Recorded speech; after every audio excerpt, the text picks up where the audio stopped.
নমস্কার, আমার আজকের রেসিপি বেগুন বাহার। তো এই বেগুন বাহার বানানোর জন্য আমি প্রথমে 4টে ছোটো সাইজের বেগুন নিয়েছি, একটা টমেটো, 2টো কাঁচা লঙ্কা, ধনেপাতা, আর লাগবে হচ্ছে টক দই, কাজু বাদাম বাটা আর কিশমিশ বাটা। আর তাই এছাড়া বেসিক মশলা আদা, জিরে, ধনে যেগুলো লাগে সেগুলো। আমি বেগুনগুলো এভাবে লম্বা লম্বা করে চিড়ে নেব। আমি টমেটোটাও কেটে নেব। টমেটোটা লম্বাভাবেই কুচাবো। ধনে পাতাগুলোও কুচিয়ে নিলাম, লঙ্কাগুলো চিড়ে নিলাম।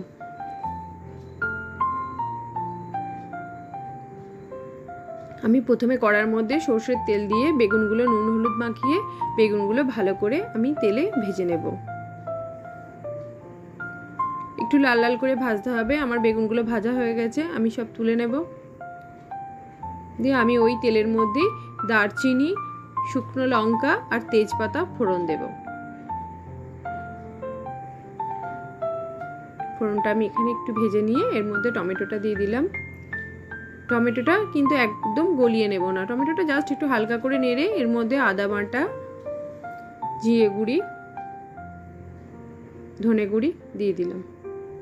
দিয়ে দেব নুন, হলুদ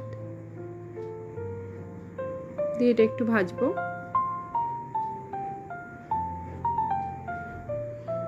এটা ভাজা হয়ে গেলে টক দইটা আমি ভালো করে ফেটিয়ে নিয়েছি, এটা এর মধ্যে দিয়ে দেব। অল্প অল্প করে দেব, প্রথমে খানিকটা দিয়ে ভালো করে নেড়ে নেব, দিয়ে পরে বাকিটা দিয়ে আমি এটা ভালো করে ভেজে নিয়েছি। এবার দেব কিশমিশ বাটা। আমি এখানে আধ বাটি মতন কিশমিশ বাটা দিলাম। এটা দিয়ে ভালো করে কষানো হয়ে গেছে, এর মধ্যে এবার কাজু বাদাম বাটাটা দিয়ে দেব। দিয়ে মশলাটা আমি ভালো করে কষিয়ে নেব। মশলাটা কষানো হয়ে গেছে, এর মধ্যে একটুখানি কাশ্মীরি মির্চ দিয়ে দিলাম কালারের জন্য।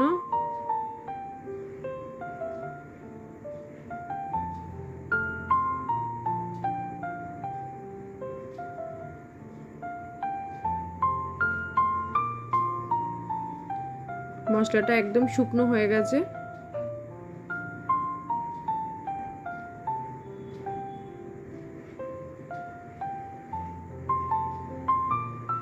এবার এর মধ্যে আমি 1 কাপ জল দেব। জল দিয়ে এটা ভালো করে ফুটতে দেব। ঢাকা দিয়ে দিলাম। এটা খুব ভালোভাবে ফুটে গেছে। এবার আস্তে আস্তে আমি বেগুনগুলো এর মধ্যে দিয়ে দেব। দিয়ে আমি অল্প একটু জল দেব। দিয়ে ওপর থেকে ধনেপাতা কুচি ছড়িয়ে আর কাঁচা লঙ্কা দিয়ে আমি গ্যাসটা সিম করে ঢাকা দিয়ে এটা 1 মিনিট হতে দেবো। তাহলেই আমার রেডি বেগুন বাহার।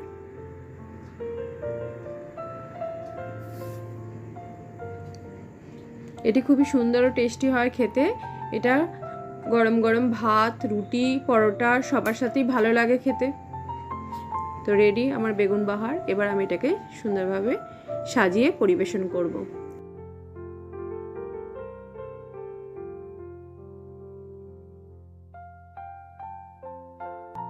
ওপর থেকে একটু ধনেপাতা কুচি ছড়িয়ে দেব আর একটু টক দই দিয়ে দেব।